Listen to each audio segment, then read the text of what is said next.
Hello and welcome to Straight Talk, brought to you by Straight Furrow. I'm Karen McCarthy. In this edition, Flight of the Bumblebee. We touch base with happenings in the nation's beekeeping industry as National Bee Week takes flight. The industry's a money spinner worth $5 billion a year to New Zealand, and to the agricultural sector, its pollination service is priceless. Do we fully realise the vital role bees play in our economy? And Trees for Bees, what you can do in town or country to lend a hand to boost the health and numbers of New Zealand's honeybees. My guest this week from Gisborne, the President of the National Beekeepers Association, Barry Foster, thanks for being with us, and the Association's Northern Rep, Neil Stuckey from Waitemata Honey. National Bee Week, what's it all about, fellas? The National Bee Week started about 5 years ago. Initially it was to basically get through to the politicians about the importance of bees and the importance of pollination in our economy. And it's sort of shifted focus in the recent years to actually get out to more into the public, and we go to schools and those sort of places. Why is it so important to get that message out? I mean, you think bees, you think honey, but I guess the industry is about far more than honey, isn't it, Neil? Oh, absolutely. And the bees have become a really popular sort of must-have accessory, if you like, for a lot of people nowadays. So are they trendy? They're trendy, yeah.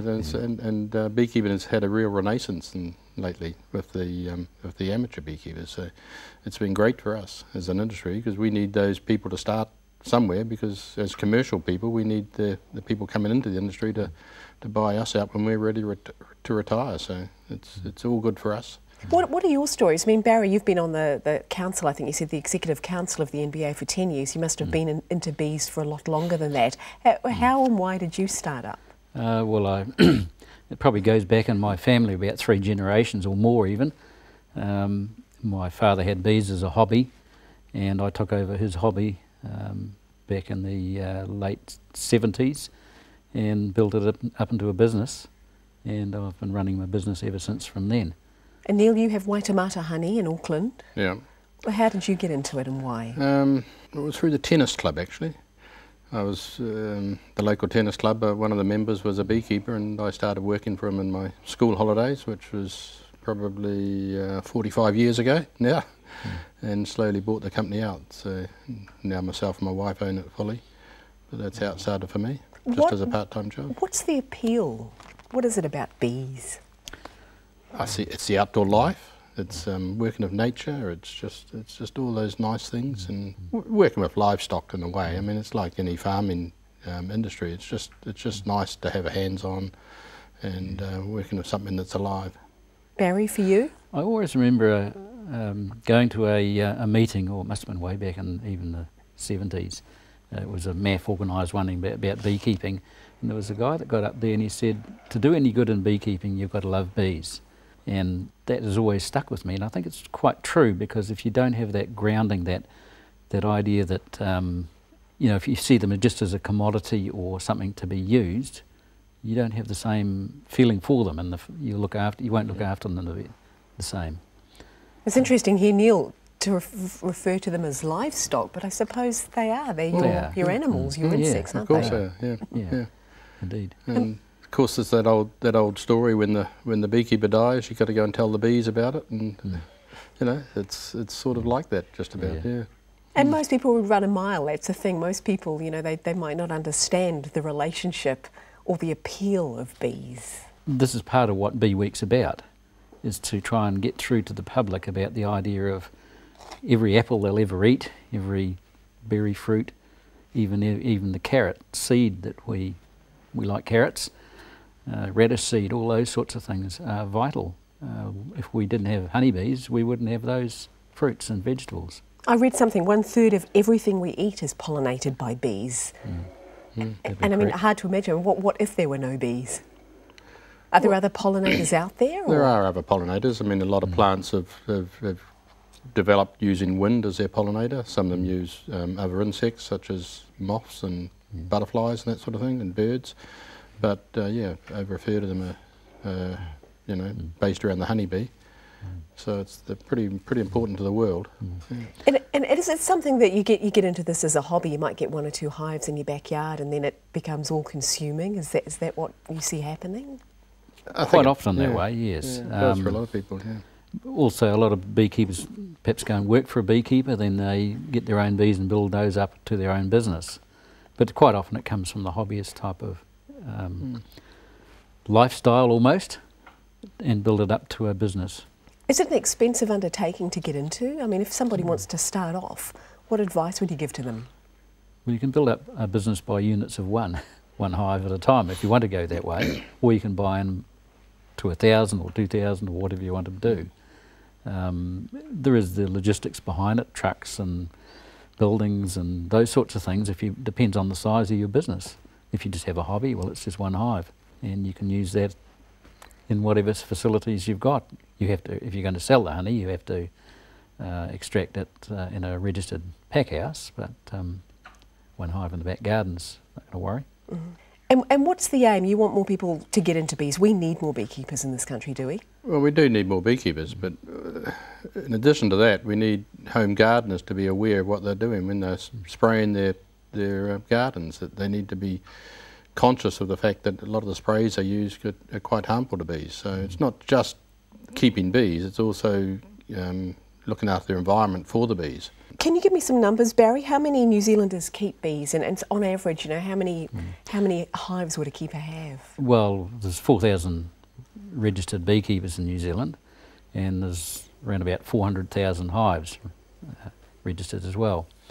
The greater majority of those beekeepers would be hobby beekeepers, and there's probably around about 700-800, I think, commercial beekeepers among that 4,000. So who own sort of like 95% of the hives. And the hobby beekeepers are what? Are they producing honey just for their own use, or friends and family, that kind of thing? Almost exclusively, yes.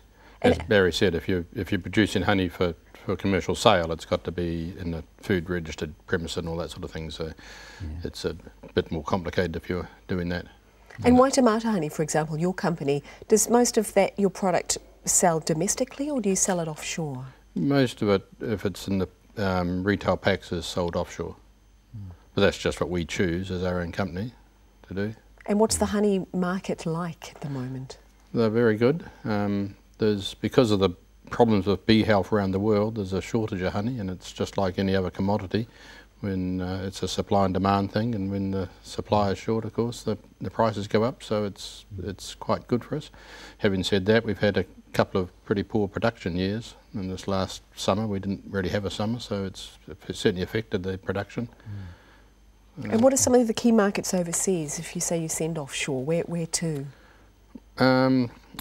Europe has traditionally been a big market, as has Japan, but one of the up-and-coming markets now is China. Massive market, of course, for all sorts of commodities, and honey is one of them, so it's a very popular item up there. And Barry, your company, you sell offshore as well? We do. I'm actually part owner of a company that makes honey wine, or honey mead, and honey liqueur. And you can see some samples of it down the road in the New Zealand Trade Centre. We export to Singapore and to China, and we have to get into other Asian countries as well, plus in the domestic market as well. How's the industry run? Because I know there's the National Beekeepers Association, but Federated Farmers also has its own bee section, I think. That's correct, yes. Why is there that split? Probably back in the late 1990s and early 2000s, there was a push by Federated Farmers to the then National Beekeepers Association to maybe join with them and have a bigger lobbying with government. And some beekeepers did join that as a sector group, primarily based around Canterbury. But the rest of us decided to remain as an independent organisation, and that's really important to us. We're coming up to a 100-year-old birthday next year, 2013. We'll be celebrating that 100 years in existence, and the independent nature is really important. Thanks, gentlemen. Coming up, bees and biosecurity. What is the industry doing to protect itself from the Varroa bee mite, and why a bit more of a helping hand from government would be most welcome? Stay with us on Straight Talk.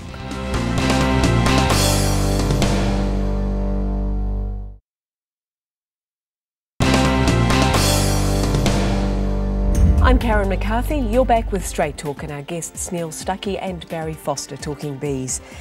The dreaded Varroa bee mite. This parasite was discovered in 2000. It's still a major concern. Barry, what is the status with this thing at the moment? Well, over the last 12 years we've been treating the varroa mite very successfully with a range of synthetic treatments in the hives, plus a few organic treatments as well.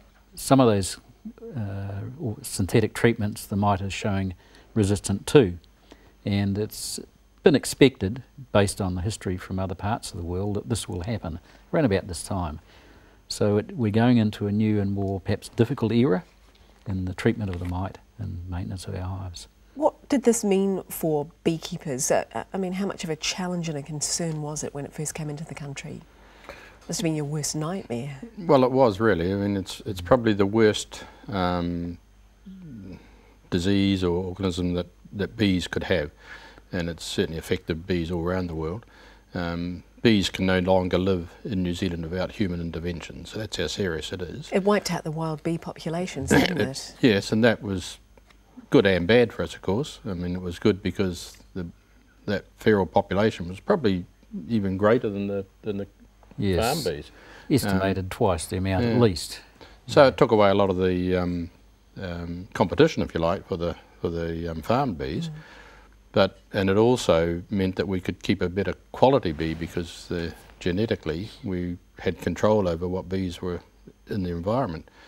But of course it's at a huge cost, and it's probably initially added sort of up towards $50,000 for an average commercial beekeeper per year.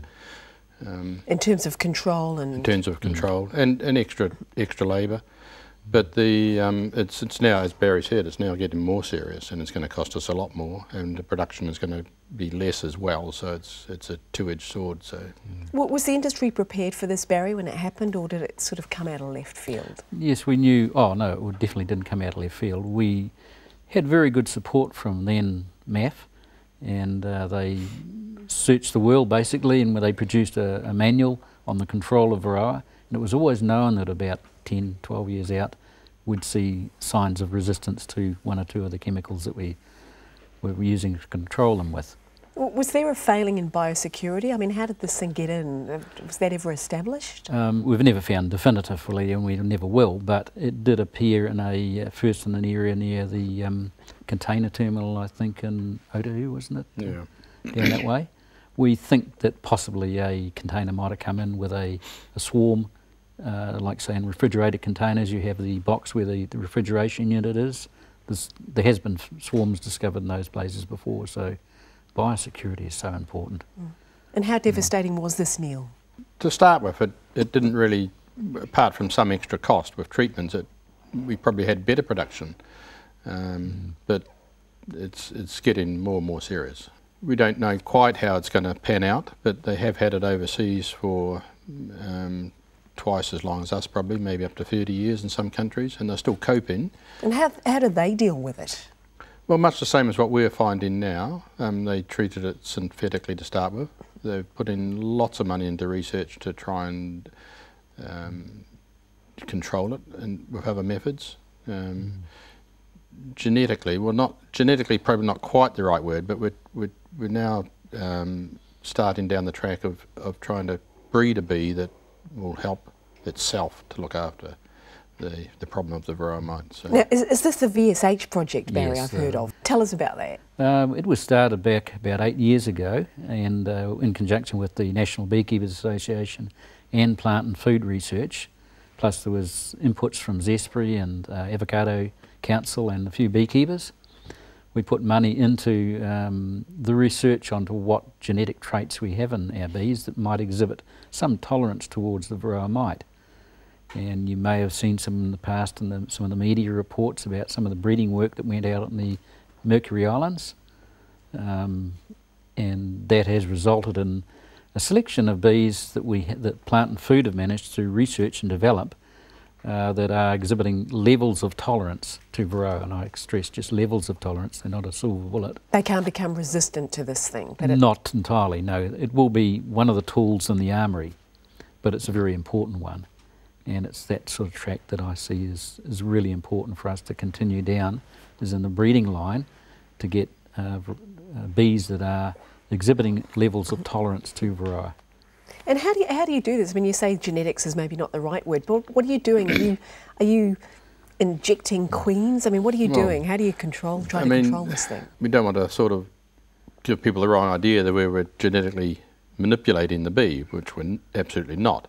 But what we can do is we can genetically fingerprint that trait that Barry was talking about, so that we then can clip a piece off a queen's wing and look at it under the microscope and look at the DNA in it and say, well, that's the bee we want to breed from, or that's the bee we don't want to breed from. So it just speeds up the natural selection. So that's what I mean by genetically enhancing the strain.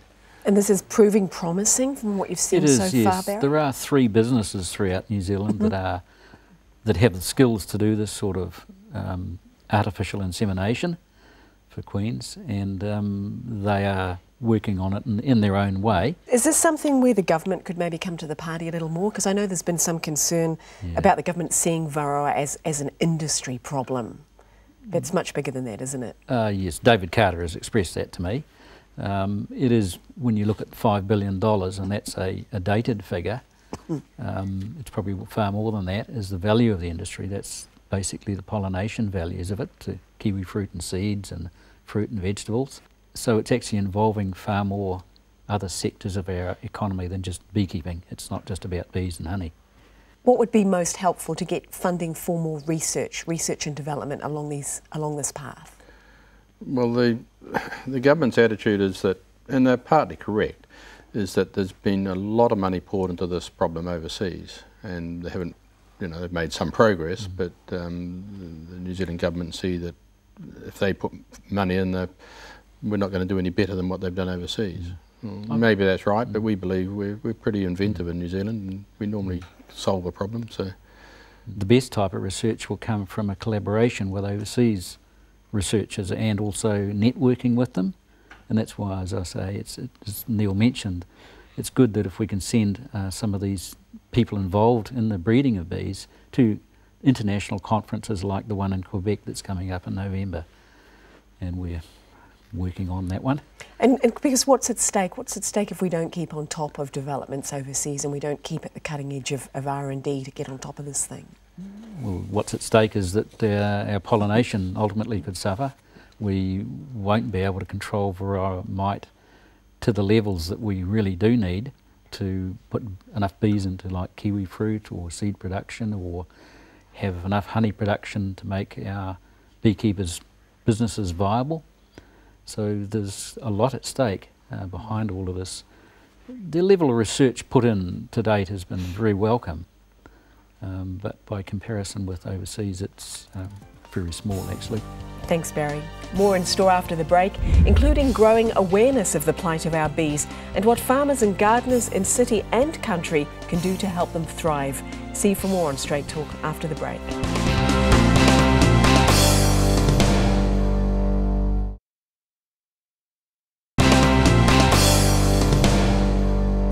Welcome back to Straight Talk, brought to you by Straight Furrow. With us, Neil Stuckey and Barry Foster. Neil, would the government maybe be able to lend a bit of a helping hand with regard to market access, with regard to growing the industry? Is there more that could be done there?